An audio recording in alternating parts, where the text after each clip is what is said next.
Well, welcome back to Frontlines and Faultlines with Mike Kelly, everyone. It's great to have you back with us. And today we've got a very special treat in that we've got someone I admire extremely, John Spencer, who's had an incredible career. And this is a guy that not only is an expert in the academic realm of analysing military affairs, military issues, current issues in that space, but also was in the field himself. And so, he's an award-winning scholar, author, combat veteran, national security and military analyst, and he's internationally recognised for his expertise, particularly in urban warfare and at the strategic and tactical level as well, which is pretty rare too, to be able to straddle those spheres. And so he's now kind of considered as the leading expert on urban warfare, and he's certainly advised a lot of senior leadership in the US, senior commanders, but also at the Pentagon and at West Point, the United States Military Academy.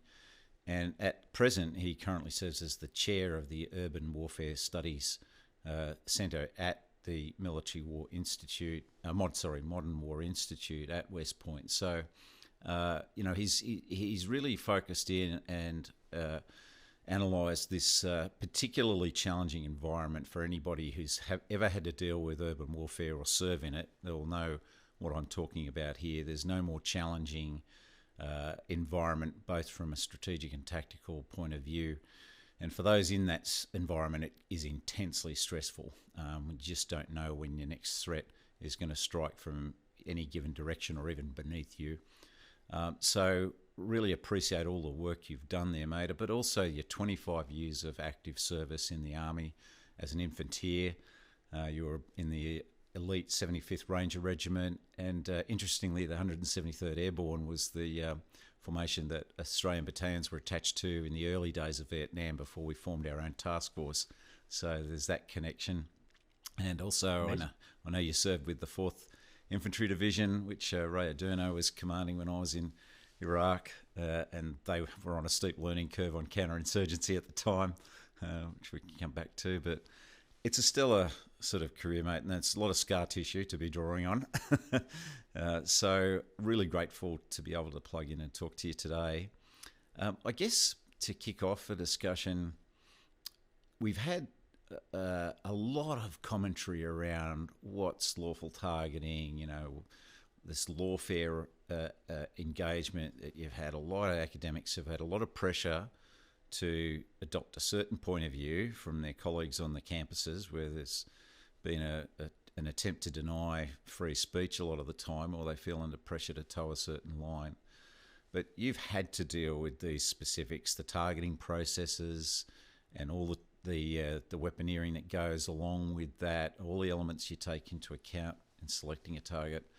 So can we just start first with the challenge of urban warfare and the history of it? What does it traditionally kind of look like in terms of the types of civilian casualties, the types of challenges the military faces in that environment? Yeah, so there's a lot of job security there, and why I've been studying it for so long is that no two urban battles are the same, but the complexity and the uniqueness to fighting in urbanized terrain. And a lot of people believe that, just a lot of buildings is an urban fight.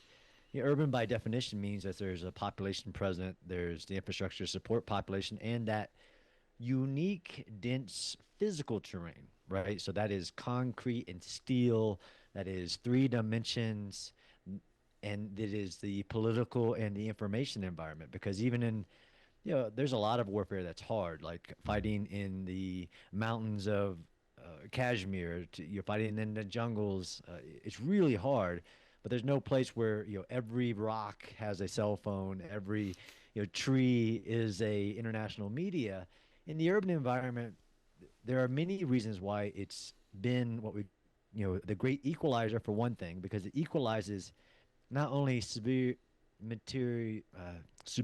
military technologies, like we all like to say, like as you know and I know, militaries like to imagine war in the future and all these superior technologies. Well, the urban terrain is where that will meet reality. And a lot of superior technologies, from weapons to intelligence, surveillance, and reconnaissance, to even ideals of maneuver, are put to the test, depend on the density of the terrain and the presence of civilians. Unique, though, really post World War II, because the laws of war that you mentioned do change.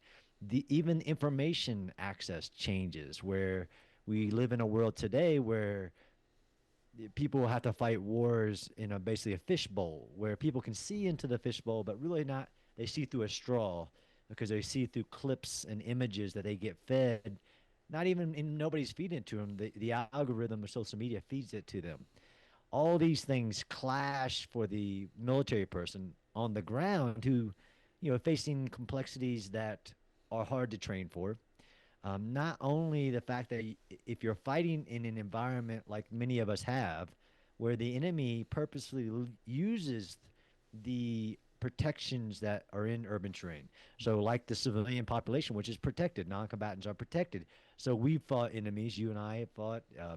We see people today fighting enemies who are purposely trying to blend in with the civilians. So targeting becomes really hard because people believe that you target that military guy in the uniform shooting at you.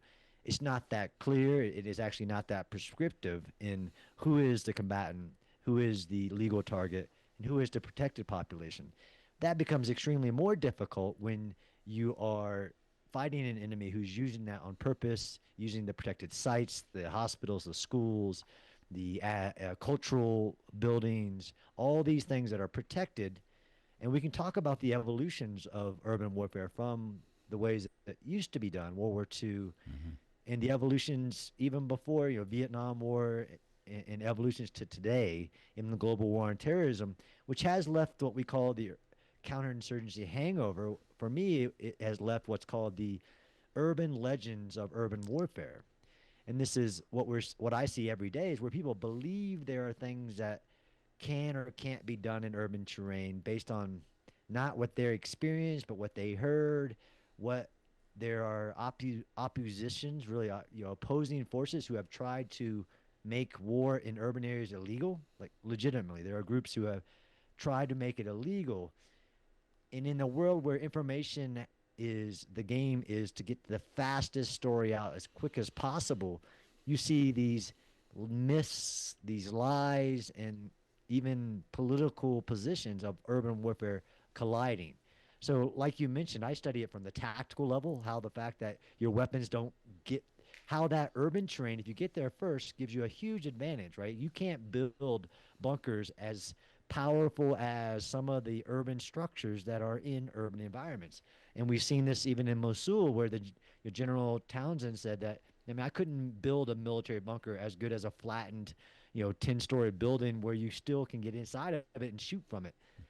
There's that aspect for the tactical, but at that strategic level, where now you've gotten to a point where people try to convince you that, well, you can't fight in urban terrain. It's illegal. You can't use munitions. You can't use large diameter bombs, which is not true. But really, we get to the position where a perception becomes reality, and the perception of the use of force. And I've always said this, going back to the first Battle of Fallujah, where or even Vietnam, where the perception of the use of force matters more than the actual use of force that's happening. Mm-hmm. Because if people believe something is happening differently, like that you're targeting civilians, even if you're not, then strategic consequences can happen in that compression. We see it all.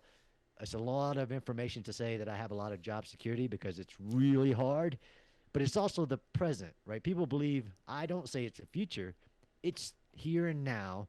We've seen it. I've traveled now to war zones in Nagorno-Karabakh, Ukraine, Israel, Gaza, Lebanon. I just got back from India. All roads lead to urban. It's really hard to find pieces of the earth. It's not impossible where different forces are going to clash, and it's not in the urban terrain. Urban areas, we have a long history of fighting for cities, but not necessarily a long history of fighting in cities. Well, that's changed. The world has changed. Global population growth, global urbanization, even in areas where we had massive battles in World War II, like Ukraine, like Mm-hmm. Kiev, Kursk, and other areas, there wasn't all that urban terrain there just 40, 50, 70 years ago.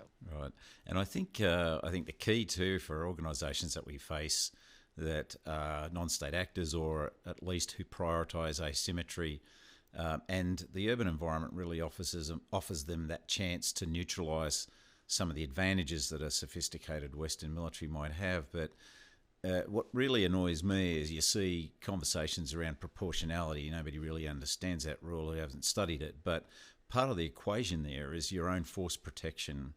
And I'll run off a quick list of the sort of things that you might find in that urban environment designed to cause those casualties, like channelizing your forces into killing zones, the spider holes, the IEDs, the reserve demolitions in buildings, all of these things designed to actually cause casualties to you that will put pressure back on your domestic front and internationally, etc.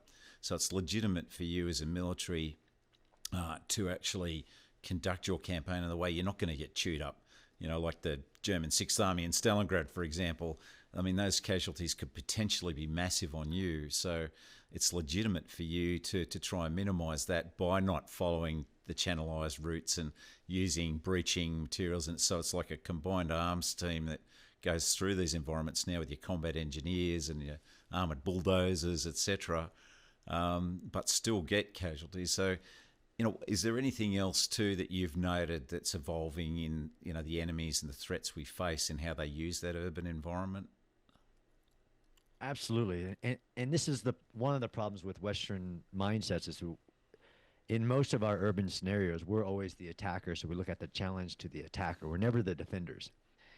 This is really where I played a small part in the Ukraine war in the beginning days where I wrote a little manual on how to do exactly what you just said, Mike, how to turn every street into a battle, how to canalize the forces, how to separate and separate them so they can't even maneuver, let alone do combined arms maneuver.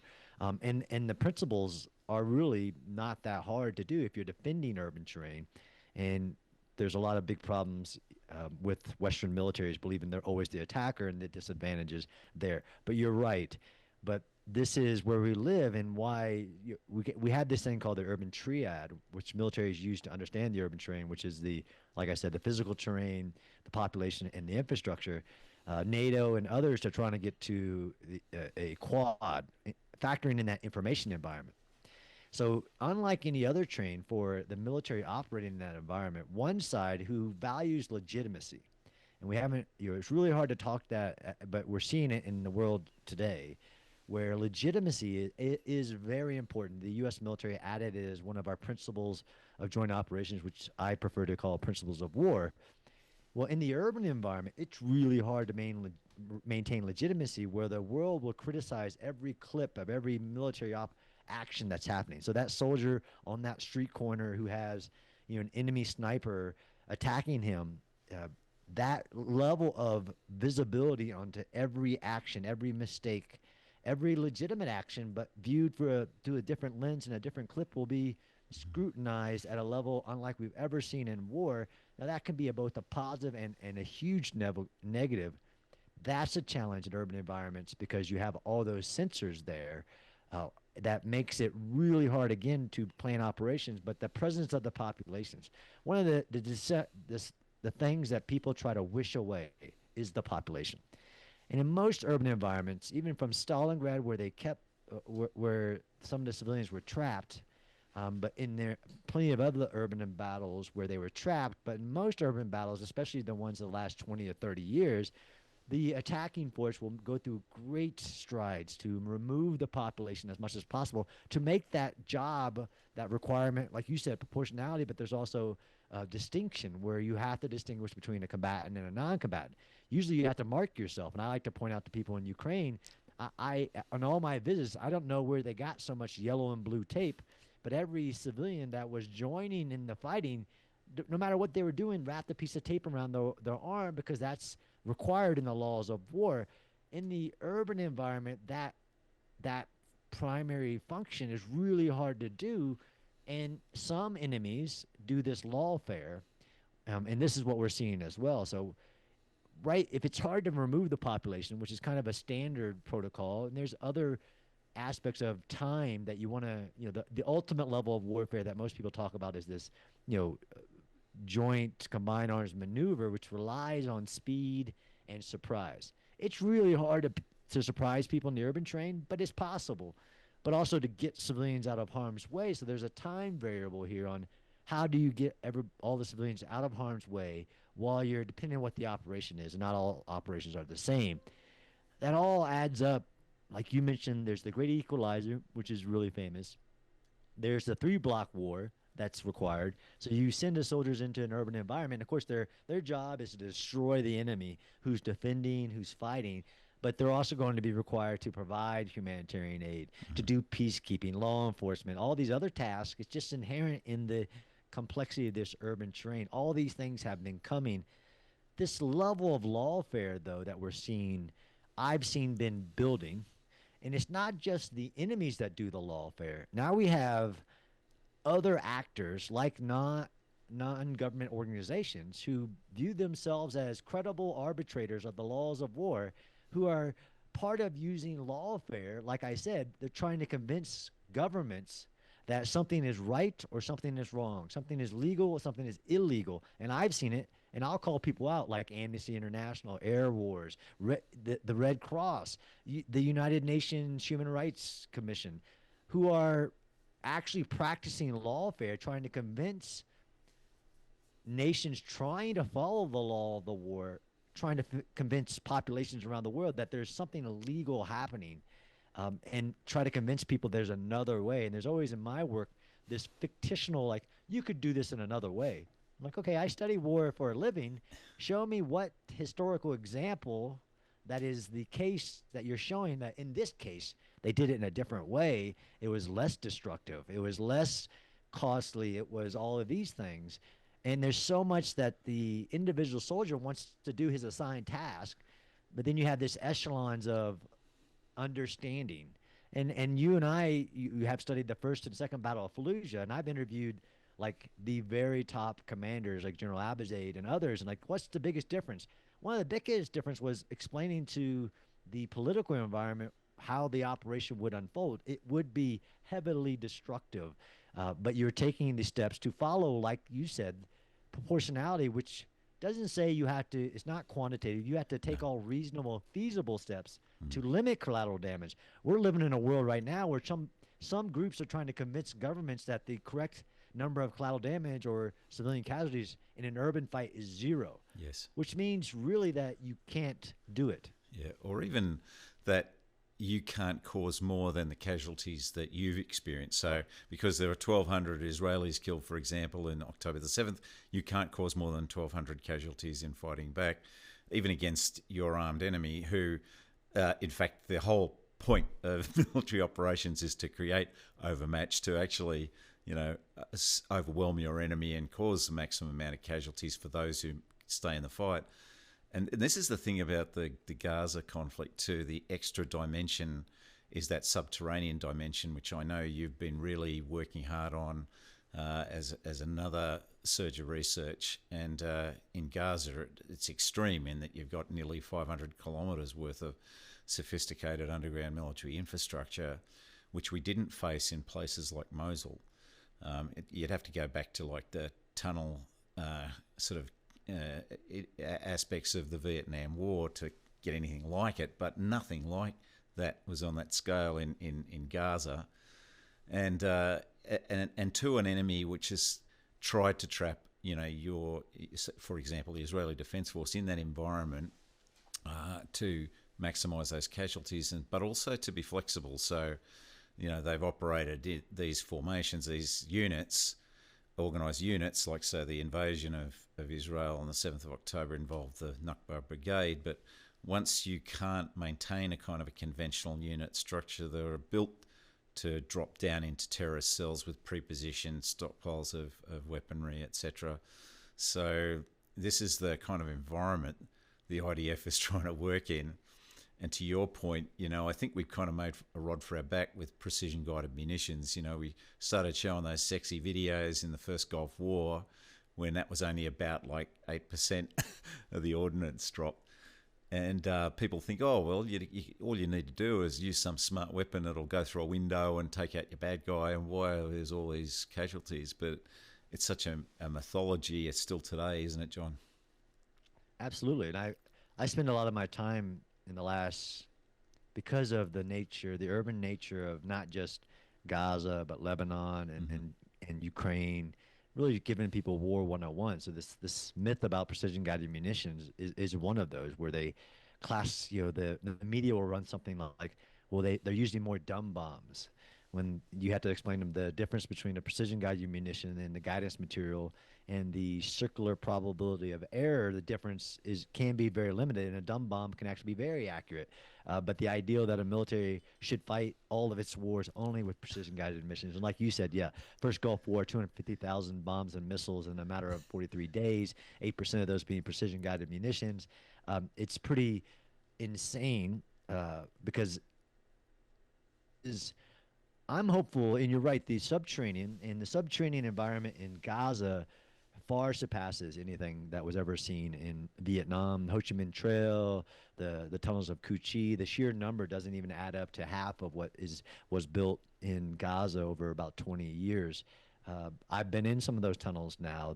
There is no similarity. This is where I try to give people love to do comparative analysis. Even political leaders will say, what about comparing it to this? I'm like, well, that's like apples to oranges.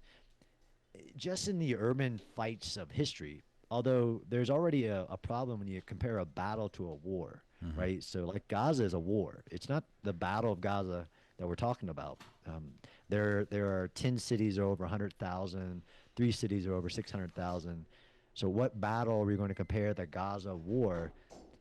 I live in the world where, at this point, we live in a world where there's this lies, damn lies, statistics where they'll take any number they can and make it as big as they can. Doesn't matter where the number came from, how the number was collected. It's really bad, Mm. right? And that's historical and social arguments, right? Take a number, a poll, or whatever, and make it as bad. So, of course, war is bad. War is killing. In Gaza, though, what people don't realize is that there is no other example in the modern era where an enemy prepared a piece of ground for 20 years for war. That would make any battle in the past, even if I look back to the Battle of Mosul, which is the biggest battle since World War II, you and I both know a lot about it. ISIS had about 2 years to prepare it, and they did a pretty good job. But they didn't have 20 years. They didn't have all those miles of tunnels. Like you said, they didn't have everything. I used to say that the tunnels in Gaza were built underneath every school, hospital, civilian building. And what I've learned now, visiting multiple times, is that in many cases, the tunnel was built first and then the school was put on top of it Right. as a part of the total strategy of lawfare.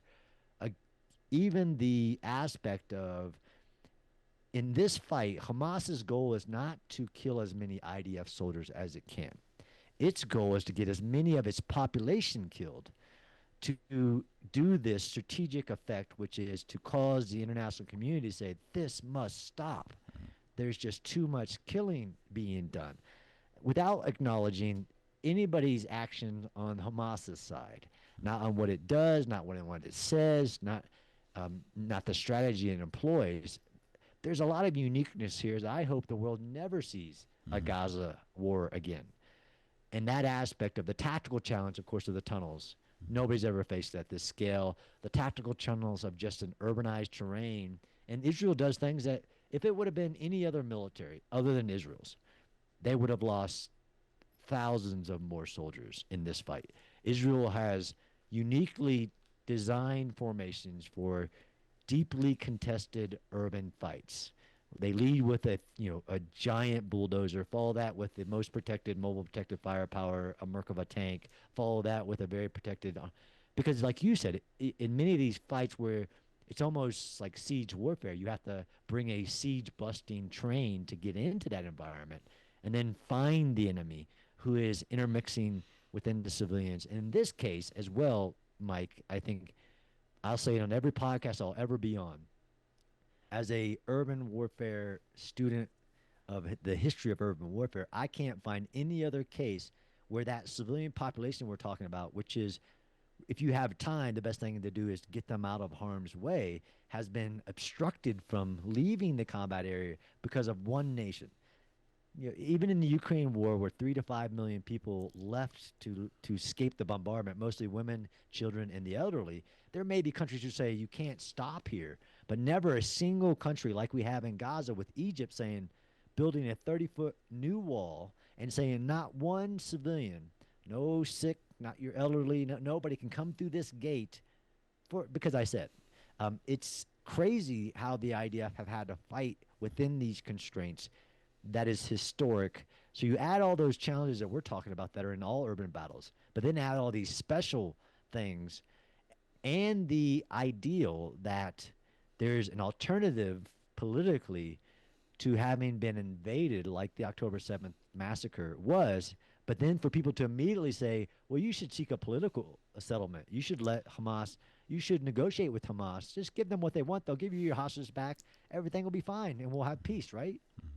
Yeah, it's crazy. It's the hypocrisy and double standards that really disturbs me, because we're making rods for our own backs in terms of operations that we may need to execute in the future. But it comes back to I mean, the first line of operation of these organisations is information warfare and the value of that, and the nature of this enemy. That's a very important point you surfaced about Egypt. And so on the one hand, you'll get Israel criticised for moving people out of an operational zone, and then they'll criticise them for breaking the international law of displacing people and moving them around, which is nonsense. They're in the place they live, so you're actually moving them around within their territory, so that doesn't apply. But with Egypt really not being singled out as having been the main impediment to properly looking after people in this context is just shameful.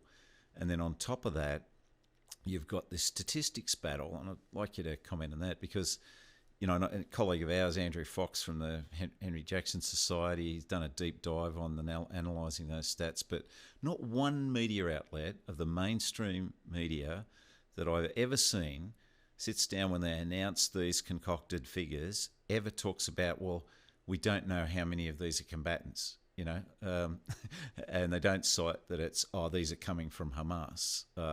But the scale of the armed threat that Israel faced, and I'd love you to comment on this, so kind of like the best guesstimate is that there was probably somewhere between 40,000 Hamas plus the ability to mobilise their equivalent to the Hitler Youth, because they take every kid aged 12 and give them military training. Then you had Islamic Jihad, which, maybe sort of 10 to 15, maybe more, thousand, and then a whole little array of basket of other actors, which are too numerous to name. But that's a very significant scale, and I often say that the Allies, when we landed in Normandy, faced only 50,000 Nazi troops to begin with. And during the course of that Normandy campaign, we flattened Cherbourg and Caen, and Free French forces were involved in that, and there were 20,000 French civilian casualties in that campaign. So just on this statistics thing, I know you've been in at the heart of the problem there and had a good look at it. What's your sense about that? What sense do we make of the statistics? It's a great question, and I've written a lot about it. It's not the way war works, is my biggest point. So I try to fight numbers with numbers, and I can do that. I can show the statistical what we think we know. Although I usually start the story at the bombing of Dresden, right? So, the Allied forces bombed Dresden. Nobody knows what the civilian death toll is. The German, it sounds a lot like the Gaza Health Ministry. The German Office of Information basically puts out that it's 250,000 civilians that died. That number holds for 50 years. That's what people believe. And it wasn't until a group of scientists, the wall falls, that it is redacted to 25,000. That's where I start this ideal of civilian casualty counting. And yes, people like Andrew Fox and there are many others have pointed to the methodological errors that are in Hamas's, because without a doubt, you're right. In some organizations in the beginning, we're saying the Hamas-led Gaza Health Ministry, et cetera, et cetera. At this point, they're basically saying, because they're saying that there's a total number believed that includes both combatants and non-combatants. The problem is this started with criticizing Israel at the very national level countries like Australia, Ireland, UK, everybody's saying, yeah, but your civilian to combatant ratio is not good. Although it was good, and statistically, Israel, in any comparable case, had a lower civilian to combatant ratio. Um, but this is comparing apples to oranges, like I said, comparing battles where the civilians were able to evacuate to not. But I tried to tell, and I was with Andrew actually in Israel, and I was at a conference saying, we got to get out of the numbers game. Because you're right. One of the reasons I'm so vocal about the Gaza war, when I started pushing it back about what the law of protected buildings are, like hospitals. Of course, they're protected, and and the people in them protected, the wounded are protected, the staff are protected. But that doesn't mean that the enemy can use them and seek sanctuary. That's the law, the war crime, Mm-hmm. is putting the people there in danger. The military, of course, has to notify. There's a lot to it, but within the numbers, is the ideal that you could have a daily running number is insanity. Um, and that there is somebody in a combat zone, let alone where Hamas has power. That if you were to say something in Gaza, there's no information that gets out without Hamas's approval, or they'll find you and they will kill you. But that anybody believes that somebody can look at a body, and in Gaza's case, they aren't looking at bodies because their numbers include not only bodies in morgues, but also social media posts, family reports of missing, things like it's fraught. But my issue from a student of war, and like you said, the grander, like, so what, is that in some future war, somebody will believe that one, that the civilian to combatant ratio has anything to do with the laws of war. It does not. Like you said, proportionality is assessed to the military value. It can't be in excess of what the expected civilian collateral figure is in every feasible step to limit it. And I can have this conversation if you ask me, like, what has Israel done to limit civilian collateral damage? But the number is so frustrating, is one, that somebody believes you could have a number, and that there's somebody that could arbitrate. See that body there, that was a combatant. See this body over here, that was not a combatant, that was a civilian. This would get you into somebody having to understand what makes somebody a combatant or a non-combatant, right? It isn't age, sex, it isn't any of that. It is, are you participating in the hostilities? And you can do that by shooting at the idea. You can do that by carrying ammo, reporting intelligence. You can do it by holding hostages in your home. Mm-hmm. We've gotten to the point where people are trying again. Um, one of the quotes that I love is that figures don't lie, but liars do figure.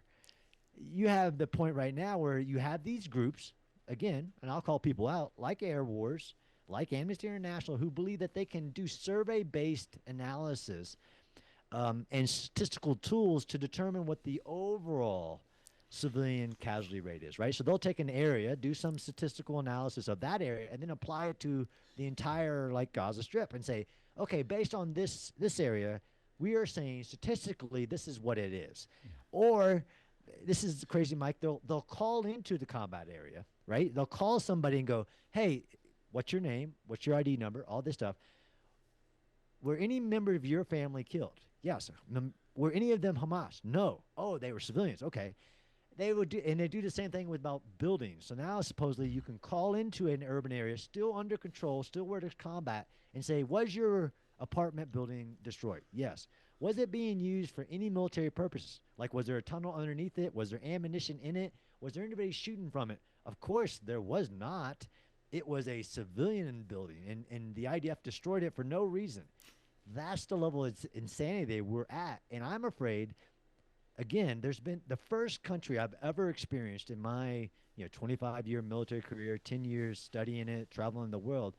The first country ever asked, but what's your civilian to combatant ratio, has been Israel.